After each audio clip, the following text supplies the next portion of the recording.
নামাজের বৈঠকে তাশাহুদের সময় সঠিকভাবে হাত তোলার নিয়মটা বলবেন।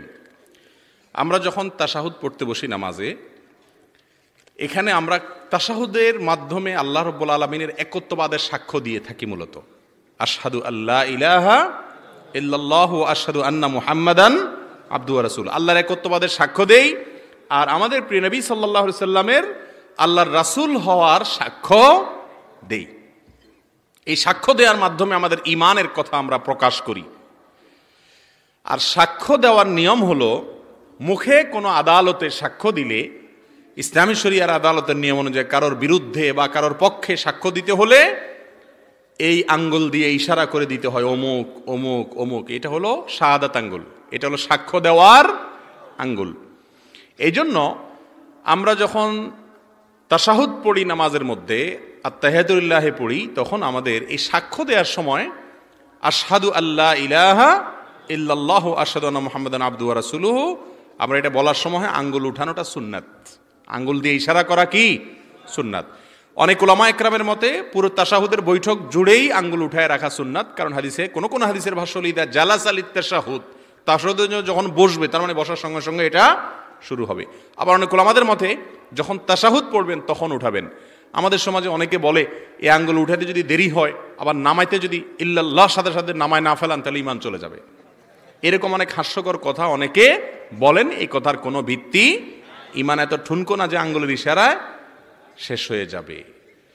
অতএব এই আঙ্গুল উঠানো সুন্নাত। এখন কিভাবে উঠাবেন সেটার পদ্ধতি হলো এইভাবে।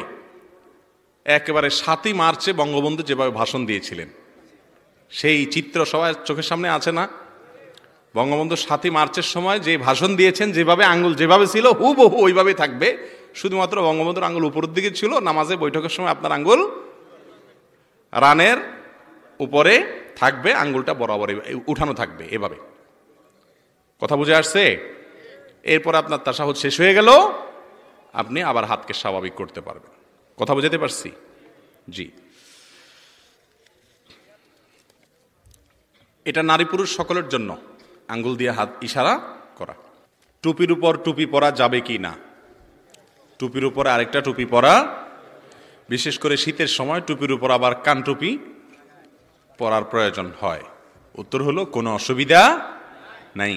আর চাইলে মূল টুপিটা পকেটে নিয়ে শুধু কান টুপি পরলেও কি আছে, কোনো অসুবিধা নাই। আর টুপি না পরলেও কোনো অসুবিধা। আমাদের দেশে টুপি পরাটাকে মুসলমানিত্বের বড় আলামত হিসাবে মনে করি আমরা, তাই না? এটা ইসলামে খুব গুরুত্বপূর্ণ কোনো বিষয় না। আসল বিষয় হলো আপনি হালাল পথে চলছেন কিনা, আল্লাহর ফরজ বিধানগুলো মানছেন কিনা, 5 ওয়াক্ত নামাজ ঠিক মতো পড়ছেন কিনা, এটা হলো আসল বিষয়।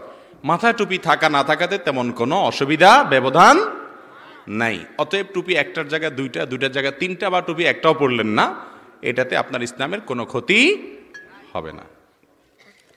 বাকি রাসূল আকরাম সাল্লাল্লাহু আলাইহি ওয়াসাল্লাম, সাহাবা একরাম টুপি পরেছেন, তারা টুপি পরেছেন।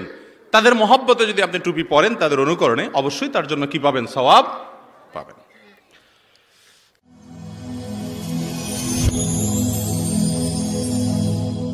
Rose TV 24. Enjoy by listening to the Holy Quran.